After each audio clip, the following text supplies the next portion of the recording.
My name is Anna. I am 35 years old. My husband's name is Michael, and he is 52. We have been married for 16 years. We have 2 daughters. Our first daughter is 14 years old, and our second daughter is only 2.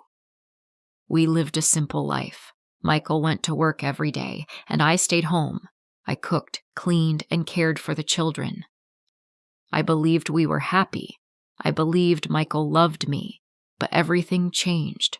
One day, I found out something terrible. Michael had a girlfriend. When I first heard it, I refused to believe it. I thought, not my husband, not Michael. We have been together for so many years.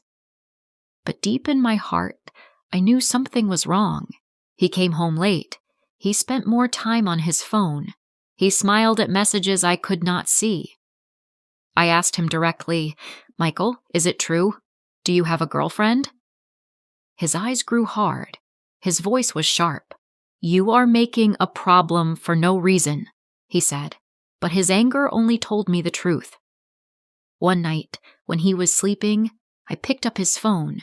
My hands were shaking. I was afraid, but I needed answers. He woke up and caught me. "Why are you checking my phone?" he shouted. "You have no right." I froze. My heart pounded, but I could not stop. Later, I checked his phone bill. I saw a number he called every day. I dialed it. A woman answered. She was calm, almost cold. "Yes, I know Michael," she said. "Yes, I am his girlfriend." My throat closed. I could barely breathe.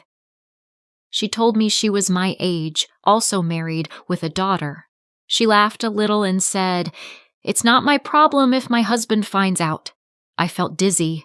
I ended the call. I confronted Michael again. "I know the truth," I whispered, but he only grew angrier. "I will end it when I want. You cannot tell me what to do." Tears filled my eyes. I thought back to our early years, our wedding day, when he held my hand and said he would love me forever. The nights we stayed up late talking, the day our first daughter was born, and he smiled at her tiny face. But now that same man stood before me, cold and cruel. This was not the first time. Long ago, after our first daughter was born, he cheated. I forgave him then. I thought it would never happen again, but now, with our second daughter, it was happening once more. I stayed at home. I had no salary. The apartment was in my name, but the loan was heavy. Michael wanted it this way. If he left, the debt would still be on me. I felt trapped. Soon the small child benefit would stop, and we needed Michael's income. He knew this. He used it as power. He told me one night, with a cruel smile, "I can do whatever I want, even have another girlfriend if I like." I felt pain in my chest. I felt helpless. Our eldest daughter noticed too. She stood in front of him once and said, "Dad, this is wrong. Please stop." But Michael shouted at her, using harsh words no father should say. She ran to her room crying. He was not only breaking me, he was breaking our children too. Soon, he stopped coming home at night. "I'm working late," he said, but I knew the truth. I sat awake in the dark, listening to the clock tick. Every car that passed made me hope he was home, but the hours stretched empty. In the morning, he returned angry. "Stop asking me questions," he shouted angrily. "I'm tired of this." Another day, he told me, "I want to go on a trip. Can we go together?" I asked softly. "No," he said. "I want to go alone." I felt very sad. Then I noticed the money. We had less every month. I checked our bank account.